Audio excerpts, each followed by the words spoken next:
সামনেই আসছে কালী পুজো, ভাইফোঁটা। আমাদের এখানে তো জগদ্ধাত্রী পুজোটা উপরি পাওনা।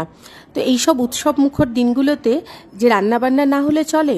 তো আজকে যে আমি চিকেনের রেসিপিটা করেছি, চিকেন মনপসন্দ, হ্যাঁ নামটা আমি নিজেই দিয়েছি, আপনারা চাইলে যে কোনো নামেই ডাকতে পারেন, কিন্তু খাবারটা তো সুস্বাদু হতে হবে, তাই না? তো আজকে যে রেসিপিটা করেছি সেটা একবার চট করে দেখে নিন। আমি প্রথমে চিকেনটা ধুয়ে নিয়েছিলাম, তারপর এর মধ্যে টক দই, আদা, রসুন আর শুকনো লঙ্কা একসঙ্গে বেটে দিয়েছি, হলুদ গুঁড়ো, শুকনো লঙ্কার গুঁড়ো আর ধনে জিরে গুঁড়োটাও একসঙ্গেই দিয়েছি গরম মশলার গুঁড়ো, স্বাদ অনুসারে অল্প একটু লবণ। তারপর সমস্তটা ভালো করে চিকেনের গায়ে মাখিয়ে ম্যারিনেট করে রেখেছি আধ ঘন্টা মতো। তারপর এই চিকেনটা কিন্তু প্রথমে ভেজে তুলে রাখবো, তারপর মশলা কষিয়ে তারপর ওই ভাজা চিকেনটা ওই মশলার মধ্যে অ্যাড করব। এইভাবেই চিকেনটা রান্না করব। কড়াইতে সর্ষের তেল দিয়ে দিচ্ছি আর এর মধ্যে ম্যারিনেট করে রাখা চিকেনটা ভেজে নেব।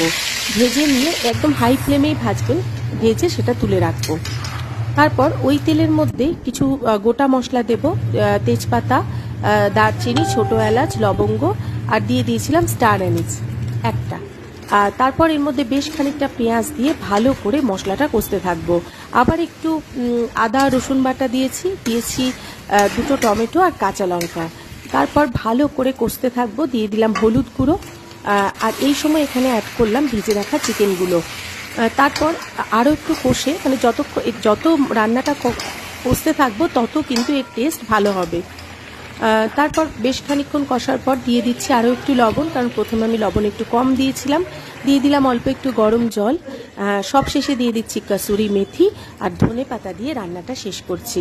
ভালো থাকবেন সব।